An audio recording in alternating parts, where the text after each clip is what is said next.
Hi and welcome to each and every one of you out there joining us for this pre-recorded show for the meeting on Friday. We have a double header. We are racing in Fairview. We have racing at Fairview and then also in Johannesburg, Gauteng, and that was at Turffontein. Nice to have a twilight meeting into the night meeting. And joining me on the line is Alistair Cohen. Firstly, Alistair, how are you doing? And looking forward to a Friday afternoon evening meeting. Yeah, those are rare. Hi, Sheldon. Hello to all the viewers. I think the best news of the week was hearing you back in the commentary box on Wednesday at Hollywoodbets Greyville, and then again you on the show with me. So great that all's good down in KZN. And yeah, with regard to Twilight Meeting, there are not many of these. It's the only one scheduled for 2023. The first one scheduled, and the only one. Maybe there'll be a few more in 2024. Although they're none scheduled at the moment. It's probably a bit of a test drive, but yeah, it makes for a different type of vibe at the Big T, and of course 2 weeks out from the Betway Summer Cup be a nice little precursor before that. Well, thanks very much for the kind words. It was absolutely awesome being back in the commentary box. As you know, what we love doing, getting back into there. We're back in the game again, and let's get straight into the first race where number 1, Ethanator, will probably be a popular selection from number 2, Secret Chord. Tell us a bit about Ethanator, that last run below par. Below par, but probably needed it. He pulled also, so no surprise to see him drop back to 1,000 meters and just reset. And if he does, show that fierceness that he showed last time out, he might be able to get away from them. But I don't think it's an open and shut case. Ethanator's obviously run with the best quality in the field, but he's not the biggest around, so it points to him being an out-and-out sprinter. I think number 2, Secret Chord's banging at the door. Gavin Larena takes the ride. High number draw down the Turffontein straights is vital, although there's been no rain around and there's none expected going into the weekend. I'd still rather see a high number than a low number down the straight. Folly Bronco's got 2 interesting runners here.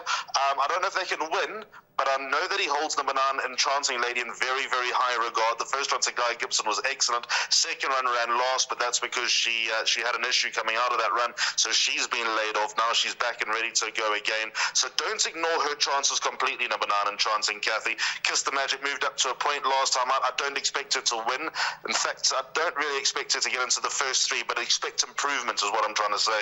And then Clinton Binder, the most informed. Him and Louis Gerson, the 2 most informed trainers in the country right now, got an interestingly bred first time, and number 12 Smashing, who's bred to be an out-and-out sprinter out of a mare called Wrecking Ball, who was I think won the Tommy Hotspur with Grant Maroon. Be interesting to see if there's any money for her. But 1 and 2 my top choices, but the points I'm trying to get to in the opening leg of the bar pot, you might need a few. Moving on to race number 2, having a look at the distance. They're going to stretch them over 1,800 meters. The current favourite is number 4, Witblitz, who made a successful winning debut first up in Gauteng. That was at Turffontein when managing to get up to beat Courageous. So Calvin Abib from the best of the draw. You got to respect that. And then I just want to ask you a question before you get on to your selections. Number 8, Pascal Samorad, around 33 to 1.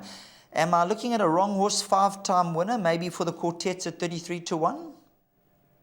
So if this was the inside track, I'd have a lot of time for Pascal Samorad, Sheldon, but on the stand-side track, with her style of running, she might be crying out for the last 200 meters and with a target on her back. From that draw, she's got one way of running, and that's to let rip.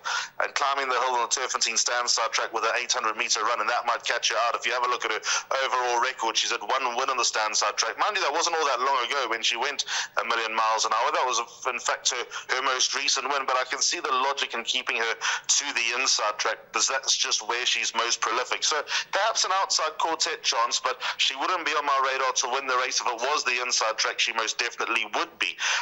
Sure, to find a winner in this race I think is easier said than done. I'm going to go with number 7, Universal Love. I liked her last time out when she tried 2,000 for the first time. She ran an okay race, but I think she's a bit of a late developer, a bit of a late maturer. Going back to 1,800 meters will probably suit her as well, because she got serious for a while and didn't go on with it. Craig Zaki's on board for Lucky Hoodalakis. So I think just with the slow burn to number 7, Universal Love's career, that I think that she'll just about be ripe and ready to run her best race wherever her best race takes her. Respect 3 Aerials Jets, who finished just behind Universal Love last time out. There shouldn't be much between them. They pretty much cut from the same cloth in that they're lightly raced. And then number 4, Witblitz, has got the advantage of draw 1. I know she's out of a Galileo mare, but I wouldn't have thought 1,800 meters would be an alley that I'd be going down with her, but we'll bow to Tony Peter's superior knowledge. I have my doubts about her over this trip, but clearly the yard and connections think that she's ready for it. Right, let's move on to race number 3, and just having a quick look at the scratchings. I think number 1's come out from the Mark de Kock stable, am I correct? Well, you know, this race might end up being totally taken apart. Yes, Bonetta is scratched, which is no real surprise because she's on the boil, been on the boil quite a lot. And I don't expect Little Mary Sunshine to run either, but she's running in the Betway Summer Cup consolation race just a week later. So that wouldn't necessarily be the de Kock style to back her up so soon. So we might end up with a totally different looking race. And if we do get that, then it'll probably go to number 5, Quiet Rebellion here, Sheldon. Calvin Abib and Stuart Pettigrew team up. I would take the stance that she's a bit of an underachiever, that she's a 3-time winner from just 20 starts. But with that said, her last couple of runs suggest that a win's got to be just around the corner. There was money for her last time out. She had a little bit of hard luck in running, going up towards the inside. She had to weave her way through and had to be sat on to get the right breaks. So I think all might go according to plan for number 5, Quiet Rebellion this time. LMB, if not returning from a layoff, I'd be very, very, very bullish about her, but she might just be on the side of needing the run, as a lot of Sean Terry's horses have so far this season, although the yard is well and truly back in form. So 5, Quiet Rebellion, for me, a PA bar-pot banker. If Little Mary Sunshine runs, put her into the pick 6, but 3 and 5 for me in the pick 6. We are a little bit pressed for time, so race number 4, I'll just ask you for your top 3 selections, and then we'll glide on to race number 5. So this is not easy either, Sheldon. I wish I could just, could even skip this race, to be honest. I'm going to go with number 4, Napoleon, to win it. So I'm going to go 4, Napoleon, over 2, Fushimi Inari, and then down the weights, I think number 7, Vesuvio, has also got a chance. And then moving on to race number 5, you take it away, set the scene. Okay, so the jackpot 2 is my suggested bet on the card, and I do think that the second jackpot gets a little bit more thin as the meeting goes on, but the first leg is very, very tricky. I've gone field in the first leg, although I don't expect Hydrangea to be a threat. She's badly under sufferance in this race, and it looks like they're just, getting her fit after a very, very long break. So, I'd loathe to leave one horse out, because you know how that normally ends, but you probably would be able to leave her out. If Mo the Man does something on Thursday at the VAR, and I expect him to run nicely enough, 5, American Biscuit would be promoted to the top of my list. Winning doesn't come too easily. He's a 1-time winner from 13 starts. He's had plenty chances coming to the right types of races in the past and failed to get the job done. But I think number 5, American Biscuit, is reliable is the wrong word, but probably set up to be the right horse in this novice handicap. 2, Golden Prospect, now more at home over this type of trip, ran like he needed his first run back. It wasn't a bad run by any stretch of the imagination. If he's blown off the cobwebs, he should be a fitter horse. He could be a big danger as well, number 2, Golden Prospects. It also remains to be seen if Mount Pilatus and Courageous Cat will back up just 5 days after their most recent run. So just check the scratchings going into this race, but a lot in with chances. Hard to put a line through any of them. Stepping on the gas to race number 6, number 1, Humdinger, who's a 7-time winner. I think a little bit better than those last 2 runs, suggested around 7-1, a horse worth throwing into the calculations. And then you got to take your hat off to number 2, Feather Boa. She's been knocking at the door so hard, and if ever a horse deserved that next victory, Feather Boa, she fitted that category. Yeah, I found it quite puzzling that it was her first career feature win after being beaten so narrowly at grade 1 and grade 2 level and putting up big runs in the Richmond Garden Province Stakes. I mean, to finish where she did behind Princess Colour from that draw over a mile at Hollywoodbets Greyville on Gelado was no mean feat, so she deserved that. I think she'll back it up, Sheldon. I think she's a very hard horse to beat, number 2, Feather Boa. The only horse that I'll cast my net out a bit wider for is number 3, Peach Daiquiri. First run for Tony Peter. You know how that normally works. works out. She was the winner of the World Sports Betting South African Fillies Guineas at Hollywoodbets Greyville at the start of Champions season. She got a bit lucky on that occasion, but the point is she still got the job done, and she maintained her form in her 2 runs out of that. So if the Peaches can get any more life out of Peach Daiquiri, then I expect her to be a big danger. But this also looks like a race where quite a few horses are setting themselves up for races to come and coming off a layoff and running over the wrong trip. So if 2 doesn't win, I'll be surprised. The only horse who can beat Featherbow is 3, Peach Daiquiri. If anything else wins that, then I'll be out. That'll take us on to race number 7. This will be run over 1,000 meters, so it'll be on the Turffontein stand side track, so it will be down the straight. So at this point in time, we have 10 runners who the starter will say go to. Looking at the betting, number 4, Chrome Tourmaline is 33 to 10.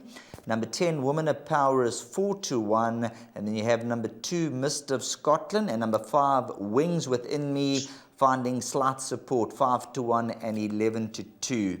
Let's firstly kick off with number 4, Chrome Tourmaline. Has won back-to-back after running 5th in the first 2 runs, 56 kilograms on the back.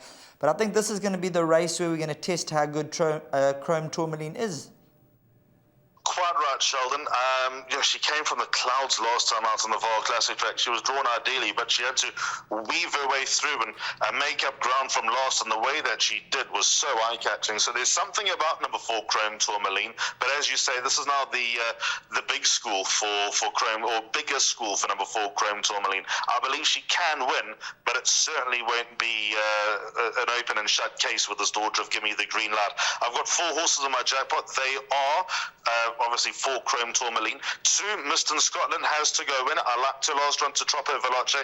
I think Troppo Veloce is upwardly mobile, so Mist in Scotland put up a good run last time out when it looked like she had just lost her way, but she came back with a big run with a tongue tie on for the first time. I like this horse, number 3, No Filter. At a push, I'd make her my top choice. First run in a handicap for No Filter. 3rd run after a rest. Out-muscled, potentially in her penultimate start by Runway Bomb, but I think 1,000 metres is her absolute game. Gavin Lorena takes her out for David Nevenazen. They're going to team up with Sandringham Summit and the Dingons a week later. I like number 3, No Filter on Friday night. And then my other horses, bottom of the weights, number 10, Woman of Power under JP van der Merwe for Mike de Kock. She's probably got a reputation ahead of her at the moment, but there's no doubt that she can start to find her way and hit her straps and be dangerous off a lightweight in a race of this nature. Then ending off the program will be race number 8 at 1940, if I'm correct, over 1,160 meters. So that'll be bringing down the curtain on the evening meeting, the night race meeting that goes into the night, so 1940 over 1,160 meters. Now, Alistair, just having a look at the site here, the even money favourite, who was even money, has been scratched. So number 6 is out, and it was 7 to 1 bar 1. So this throws a bit of a spanner in the works now.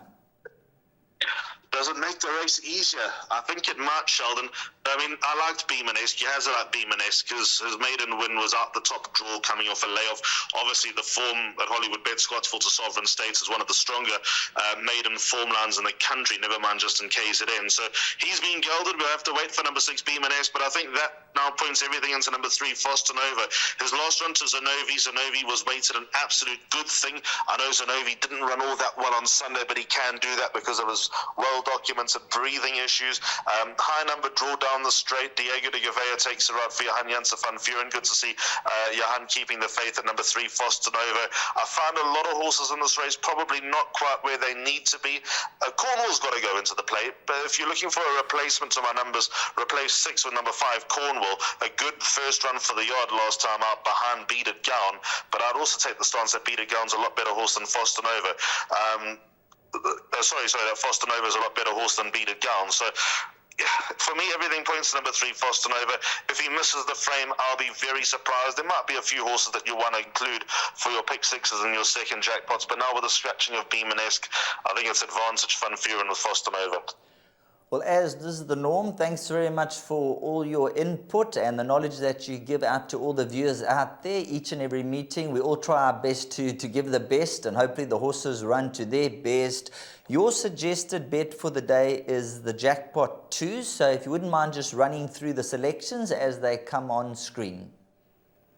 just before closing time at 5 to 6 is when Jackpot 2 starts, so take advantage of that. I've gone field in the first leg by 2 and 3, Featherbow and Peach Daiquiri, by 2, 3, 4 and 10, Mist and Scotland, No Filter, who I like, Chrome Tourmaline and Woman of Power. And then the final leg I had 3 and 6. You can do what you like with the scratching. You can try and double up with a favourite, or you can replace it. If you're looking to replace it, 5 Cornwall would be my alternative.